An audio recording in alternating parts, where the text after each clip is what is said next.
เบิดบ่ใส่เดือน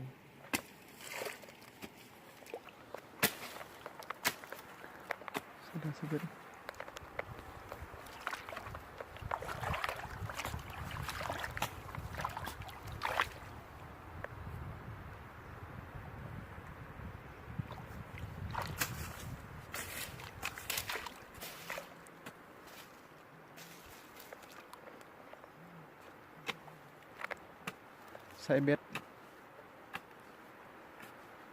ดแล้วลืมเบ็ดเราผิดโอ้ลืมใส่เดือนผิดอันนี้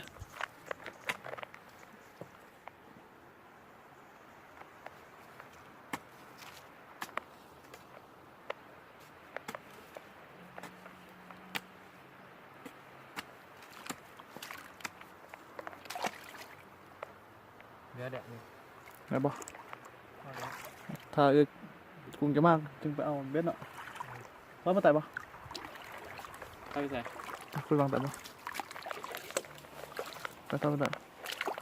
คุยวางไต่ให้ว่ามาไต่บ่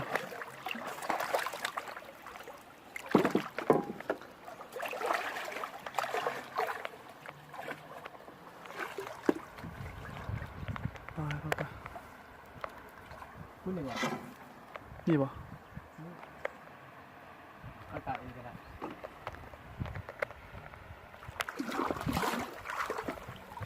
ตัวหนังมาเลยบอกเลยฮะไปบ่ไปติด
มา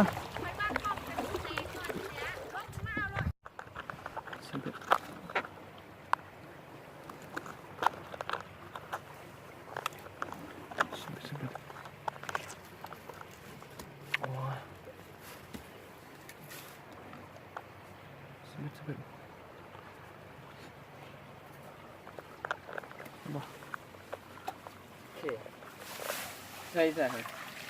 ไปกินนี่ไงน้ำเดียวอ่ะใส่แต่ละ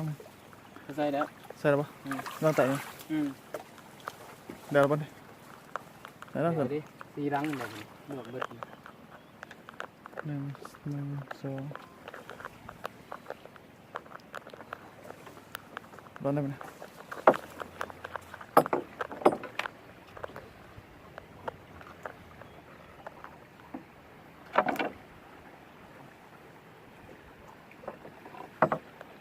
ไปรอได้ไหมไปรอนี่เนาะไม่ใช่รูปหนังด้วยมั้ยบุรูปอะไรรูปเด้อฮะบุรูปอะไรดอกนะรูปรูปวะที่ว่ามันถึงเนาะนี่กูหมายนะไหวแต่บอกเลยพี่เสด็จ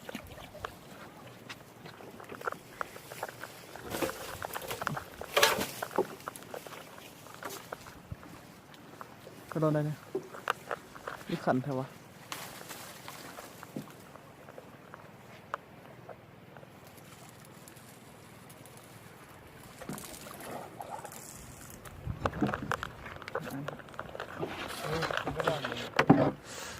ขันไปถ่ายเหรอรู้จักบ่รู้จักหรอ จัก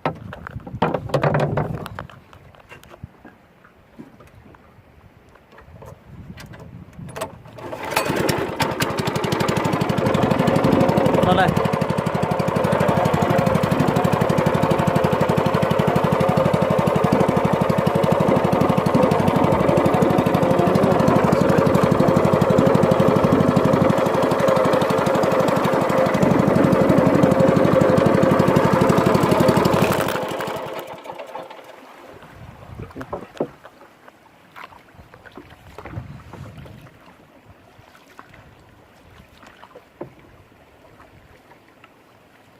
เสียบตื้มบ่เสียบตื้มบ่ จักบ่ ฮะ ยับคือ เสียบตื้ม ไปน้ำวะ ไปน้ำเด้อไปน้ำกันนะเสียบก่อนไปลองมา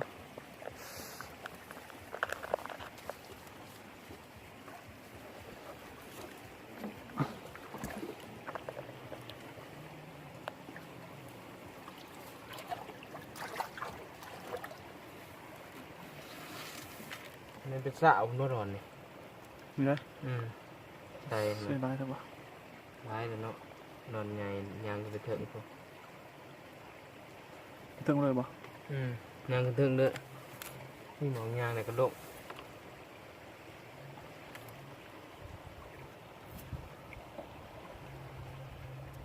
เสียบกี่เดือนเม็ดกูบนลังบนยัยเนาะ ผู้ดีเบ็ด ดีเนาะ มองไงบนหน่อย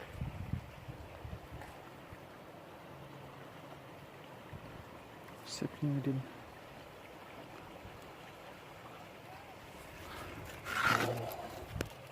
ผู้ได้ป่าอีก ประมาณดูพอดี เล่ร่อนนะอันเห็นบ่เป็นหัวอยู่ฮะ นี่บ่ ขึ้นร่อนฮะไปเนาะ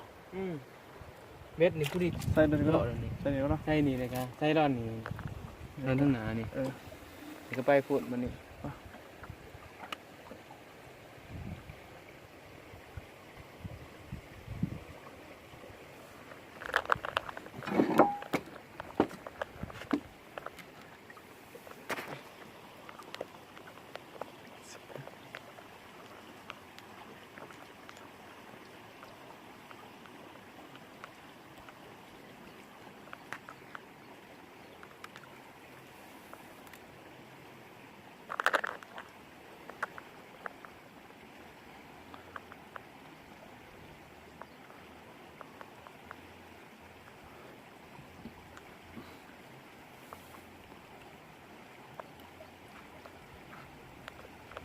มีปรากฏประหลาดอะไรเด้อ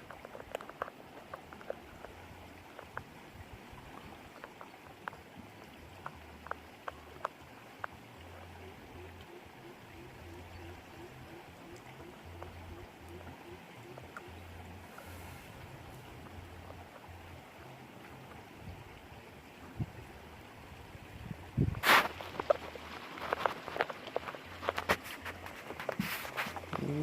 เบ็ด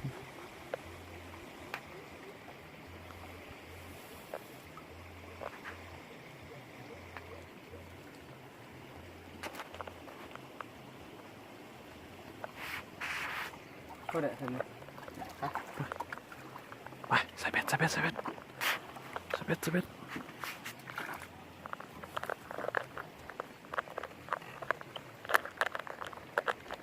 ตามไปเลยตามไปเลยมาหายเสื้อสเบ็ดสเบ็ดสเบ็ดสเบ็ดสเบ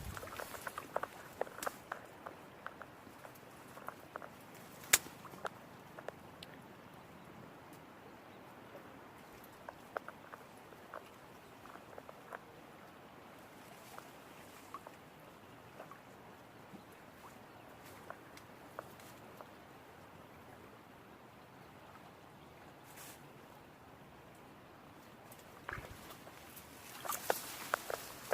ไปละ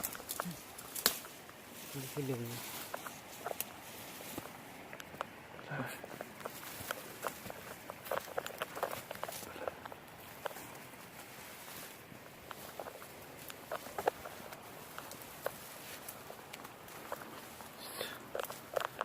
ปลาไข่ปลาไข่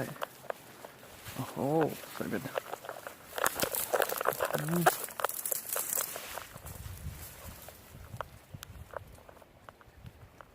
ตัวนี้ด้วยน้อย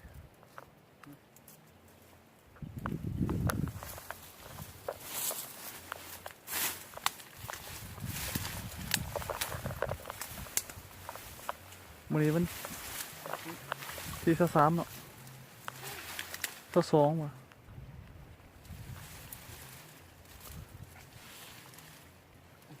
2 3นะไม่แน่ใจว่า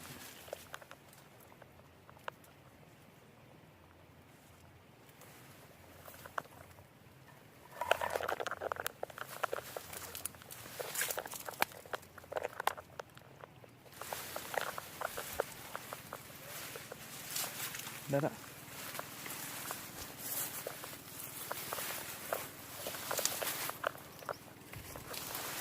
ได้มาแล้วที่พักเลยโอเคหมดโอเค โอ้ใส่กลางคืนเหมือนเล่นในป้าไปกลางคืนครับ ขึ้นครับเนาะ นอนเป็นหนึ่งเล็กก้อนสอง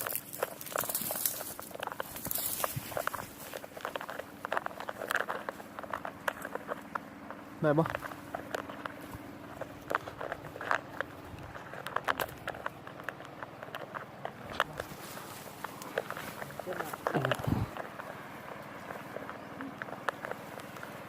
บ่ได้ปะ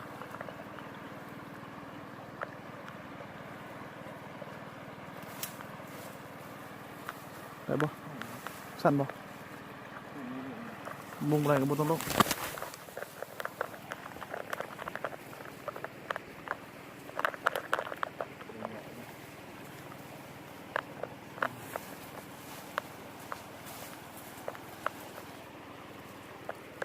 โอ้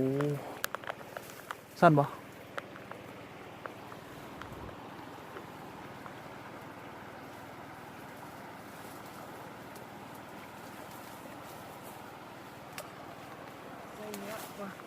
ฮะ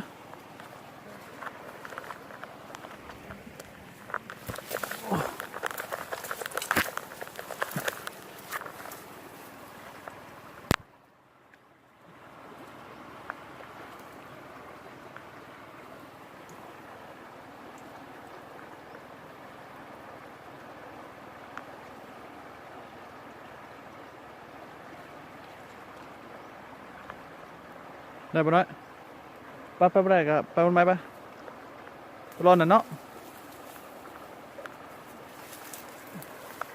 รอหน่อยบ่ ไปดิ ไปบนไหนเนาะ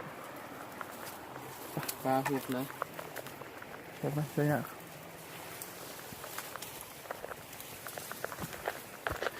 กลับแล้ว ปลาหลัง